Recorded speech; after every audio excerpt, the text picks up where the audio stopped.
Good morning and welcome to the AM News on the AM show on JoyNews channel. Now, President Akufo-Addo is defending the role China played in Ghana securing the IMF deal amidst reports the global power may have the reason for the delay in assessing the $3 billion support program.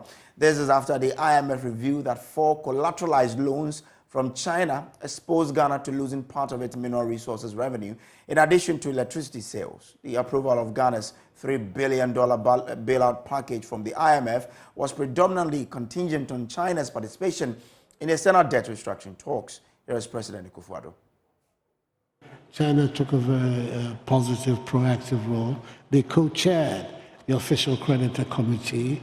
It was the final hurdle that we had to overcome before being able to go to the fund. It was when the creditor committee met, I believe they co-chaired it with Paris, and I believe they met on the 11th of May, and China was extremely positive about giving the green light for the fund to look at the Ghanaian situation positively. Though I don't have any hesitations, any criticisms about the Chinese involvement in the Ghanaian economy. By and large, has been very, very helpful. I know that it's a matter of controversy in the West about China. But for us, they have been strong friends. And in the time of this difficulty, they proved to be strong friends. So Do you think the controversy has been overplayed then? We were talking about competition amongst big powers for influence and for the controversy will be generated out of that fact alone. The competition is bound to stimulate a lot of controversy. So there it is. I don't think it's of particular value to go. It's a fact that we have to deal with. Well, we deal with it on the principle that our economy, our politics, our country has historically been one that has been outward-looking, that has insisted on, as much as possible, friendship with all those who want to be friendly with Ghana. There's certain principles that have been important to us. But beyond that, we have attempted to be friendly with all countries. China has been a strong and good friend of Ghana. Now, Member of Parliament for Jirapa, Kletos Seidu Dapila, is asking supporters of the National Democratic Congress, the NDC, to see the election of John Dramani Mahama in the 2024 general elections as their main target. He says the governing New Patriotic Party may have performed abysmally in the governance of the country, but that does not mean an automatic victory for the NDC. He's been speaking in an exclusive interview with Rafiq Salam. Incumbent Member of Parliament for Jiraba, Kletos Seidu Dapila, right from the start, was the front runner in the recently held National Democratic Congress NDC Jiraba parliamentary primary, and he did not disappoint the election researchers. He romped into a landslide victory, polling 957 votes against Bryce Alier and Jennifer Tengnaba Namfuri. They both had a combined votes of 221. I can testify, and the people can testify, that I've been working so well with them. I'm a politician that is so open to them. They know I always want to solve their problems. I'm a problem solver, and that is what the people admire about me. So I wasn't surprised about the results. I expected to even hit 1,000 mark. That was my focus. But there were some mishaps that happened close to the elections, and my contenders made the votes that they made. But I'm so happy about the results, and I thank the delegates for the confidence that they repose in me, and I will not disappoint them.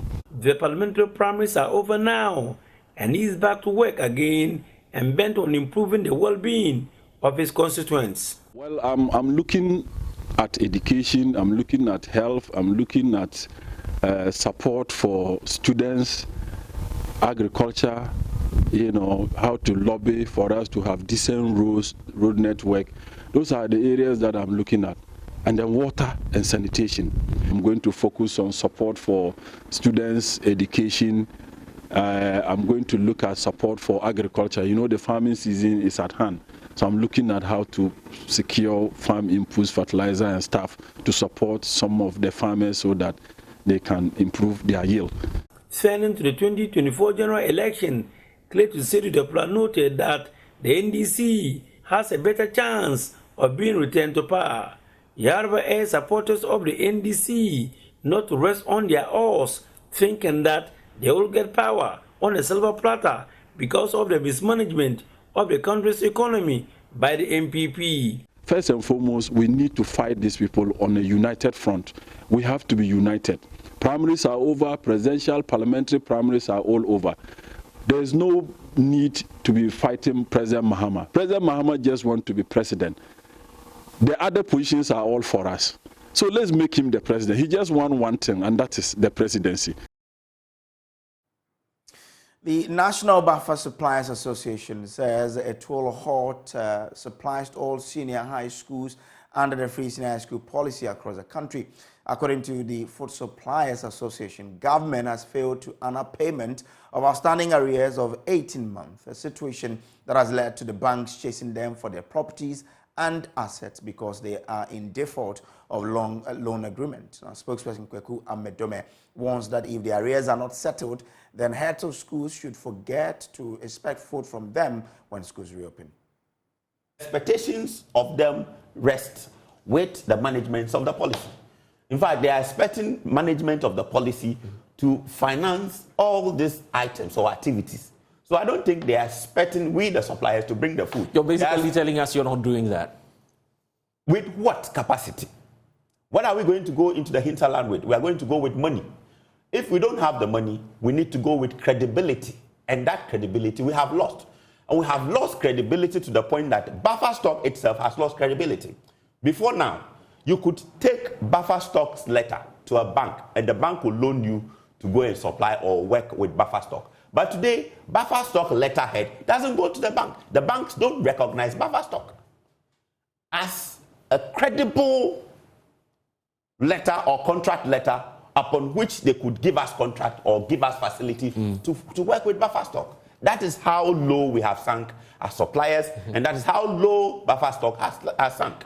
You want school children to go hungry in schools because buffer stock is not treating you well? We haven't said that. We have helped the school children because our kids are also in school. Indeed, I have 2 kids. They are all benefiting from. They'll go hungry. Of course, they will go hungry, but compare what we, the suppliers, are going through, the sustenance of the business. If you don't have money to go back into the market to bring the stuff, and you don't have the credibility to go and take it on credit, is it our fault that the children are not getting it? CEO of the National Food Buffer Stock Company, Hanan Abdul Wahab, has assured the debt will be settled soon. On the 4th of this month, the Honorable Minister for Education actually wrote to Ministry of Finance for the release of an outstanding claim of 275 million and 31,542 Ghana cedis, 70 pesos, for the payment of 2022 arrears, validated, what they have validated so far. This is less than a month. On the 4th of this month was when the minister, after this press briefing, I will give you the opportunity to have a glance of this document so that you can also make a follow-up to the Ministry of Education and Ministry of Finance, whether this letter was actually written and sent to them for the release of funds. So it cannot be the case that monies have been released for them and we have not paid them. And 3 badges that they are saying cannot accumulate to, we have never had 3 badges accumulate to 275 million. In any case, the total amount of money so far that we owe suppliers for 2022 is 200,395,718 Ghana cedis, 24 pesos. So what it means is that if the 275 million Ghana cedis is cleared today, we are in a good position to clear all their money and still have a balance of 75 million Ghana cedis. So it is not true that we have received funds from the ministry.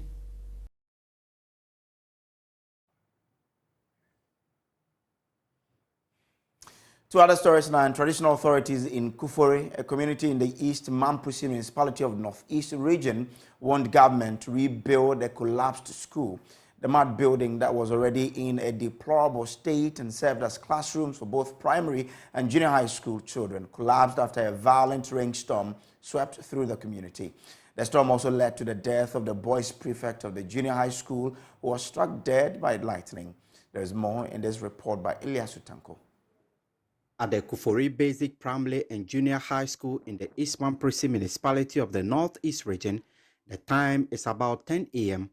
The first lesson for the day was just about to begin when the teachers observed the clouds gathering, a clear sign of rains on its way. Quickly, the pupils are asked to go home before the rain starts. According to the teachers of the school, this has been the norm and reality in the school since the start of the rainy season. For a very long time, the lack of teachers and infrastructure, including teaching and learning materials, has led to the provision of poor quality education for the children of Kufori and its surroundings. The situation has gone from bad to worse following the collapse of the junior high school block, which was already in a dangerous condition and on the verge of splitting apart. The deplorable school block was collapsed by a violent rainstorm that hit the community on the 4th of this month. The violent storm also caused the death of the boys prefect of the school. Speaking to JoyNews, the pupils mourned the death of their school prefect as well as the collapse of the school building and plead with the Education Ministry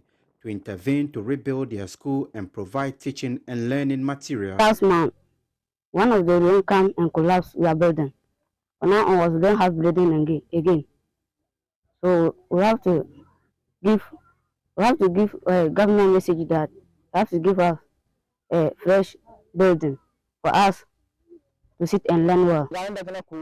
Last thing for after I've unrolled the school, the tender strike their SP, even though it was not in school, but because they are friends, they always feel whenever they come to school and meet the absence of their colleagues.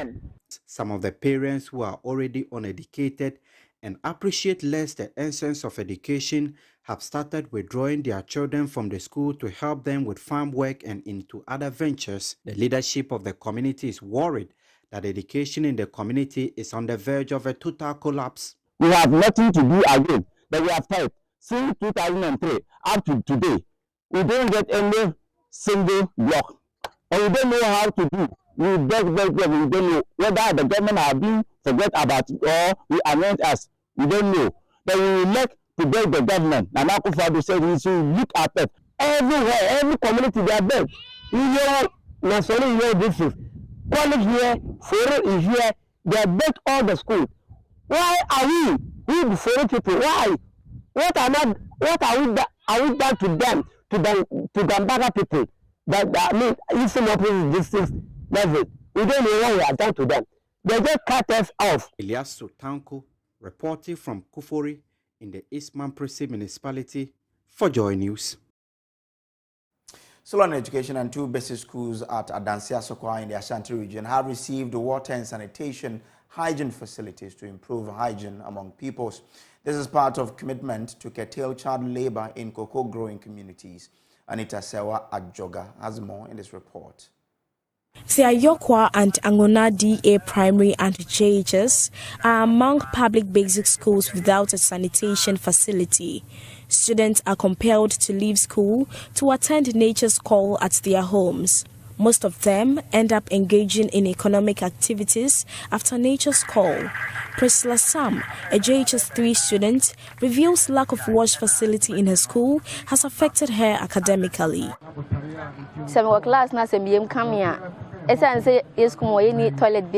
Because we do not have any toilet facility, I always go home to use our toilet. Sometimes I do not return to school. Enya sa toilet facility there. Ebe bua me ma isi no metimi akọ toilet awa bla me nko fie biem. The International Cocoa Initiative and Nestle Beyond Beans Community Profile Exercise revealed the Ayokwa and Angona communities have the highest number of child labor cases in the district. According to the country director of ICI, Mike Arthur, providing cocoa communities with some social amenities will help eliminate the increasing cases of child labor. So apart from the awareness raising on child labor, we also identify certain social needs of the community. And when we start with the community here, what we identify as one of their needs is a water and sanitation facility. Because we have certain companies that are supporting us in the work that we do. And these companies are buying cocoa directly from these two communities. And because they are buying cocoa, they also want to support the community. And through them, we were able to do this construction for the community. The Ghana Education Service wants corporate organizations and NGOs to emulate the gesture by ICI and its partners. Ernest Jima is head of relations GS at Dansia Sokwa. Sanitary in general, like toilet facility, not being in various schools. That is our main challenge as a district. We say thank you to ICI, Cocoa Merchant, Nestle Ghana, and Beyond Beans for what they've done for the district.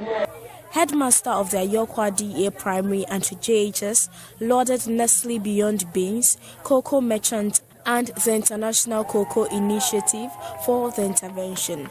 Osman Kwesi Mensah noted the facility will curtail absenteeism. Some facility where they be boy pa if you say emre bi otwa mu na enkora no o kira de kra almost kwan say omu kofie. This facility is really going to help us to keep the students at school. Esa ma de kire ni adisuan na nkoso ye enti mu say oma edi we ya bre no de be ma enkora na tumi aka school. Anita Sewa Ajuga reporting. Now, the Baskin LM families have provided 2 mechanized boreholes for the Fodome, Hello Jadome, and Fodome Chogbaja communities in the Hohoe municipality of the Volta region. The initiative is targeted at ending the age-old phenomenon of relying on streams and other water bodies for survival. There's more in the following report.